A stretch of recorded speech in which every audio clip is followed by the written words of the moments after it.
মনত ৰাখিব, প্ৰতি বছৰ জেঠ মাহৰ কৃষ্ণপক্ষৰ একাদশীৰ দিনা অপৰা একাদশী পালন কৰা হয়।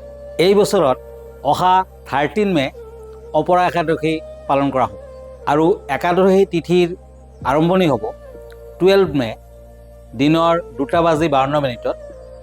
একাদশী তিথি সমাপ্তি হ'ব 13 মে দিনৰ 1:29 আৰু 14 মে তাৰিখত পাৰণৰ সময় পুৱা 5:31 পৰা পাৰণৰ শেষ হ'ব, দ্বাদশী সমাপ্তি হ'ব 14 মে পুৱা 11:20।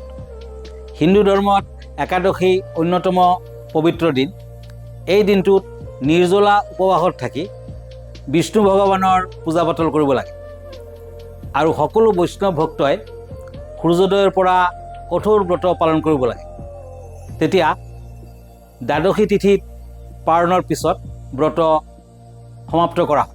এই ব্ৰতৰ ফলত জীৱনত আধ্যাত্মিক বৃদ্ধি, আত্মনিয়ন্ত্ৰণ, মানসিক শান্তি আৰু সচেতনতা বৃদ্ধি হয় বুলি বিশ্বাস কৰা হয়।